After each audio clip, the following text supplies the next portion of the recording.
She went missing sometime in July of 1990. The unknown. Don't know nothing. Weighs heavily. 31 years. That's how long it's been since Vicki Weddington saw her sister, Zena Jones. So.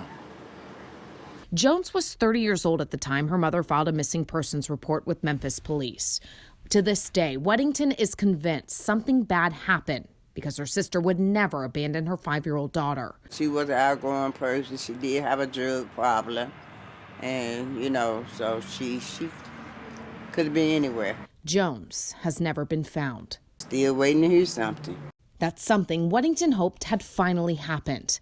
She watched WREG in the fall of 2019, and we put her in contact with police after airing this picture. A hand-painted portrait you can see that looks strikingly similar to Jones. The artist, a man believed to be the nation's deadliest killer, and the portrait of a woman he says he murdered in Memphis. The time and everything fit. The sketch was one of 16 Samuel Little drew before the 80-year-old recently died. Little had been cooperating with authorities, detailing the 93 women across the country he claims to have killed between 1970 and 2005. This video is from the FBI. It shows Little describing a victim from Little Rock. I pulled her out of the car. She's too big for me to carry her, so I just pulled her out of the car and laid her on that trash that was lit there. The FBI believes Little's confessions are credible. We wanted to go down there and hear what he had to say and see if we could possibly identify the victim. In 2018, Paul Hagerman with the Shelby County District Attorney's Office and 2 Memphis police cold case detectives met with Little at a prison in Texas. And he talked about the crime he'd committed in Memphis. Little confessed to them that sometime between the mid-1980s and 90s, he met a woman on Crump. They engaged in talk of prostitution. He then strangled her, set her in the backseat of his car, drove her across the bridge on the Arkansas side, and put her body into the Mississippi River.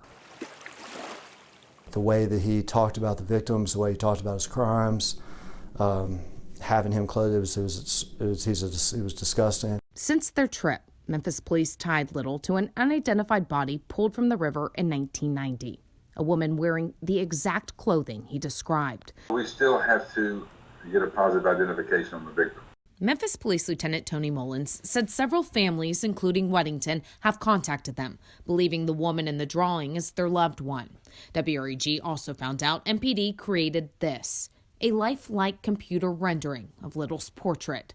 They hope it will get even more people to come forward with possible victims, so they can swab a group of families for DNA, hopefully linking one to the body pulled from the river. So you mentioned DNA, so there is some kind of DNA where you would be able to match the person. Correct. There is DNA from the original crime scene. We've ordered and received some kits from North Texas State University, where they do a lot of the missing persons testing for us. Mullins says detectives gained momentum in the case, but retirements and the pandemic slowed things down. I would like to have everything we need within the next 6 months. As of today, the FBI said it's confirmed nearly 60 of Little's victims. He preyed upon people who were homeless, who were desperate, who lived a transient sort of lifestyle, whose family members were used to missing them for a period of time. Well, I think about it every day. 3 years ago, Weddington and her family had a memorial for Jones, hoping it would bring some kind of peace. But still in my heart,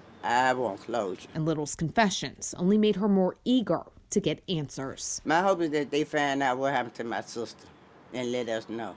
Jessica Gertler, WREG News Channel 3.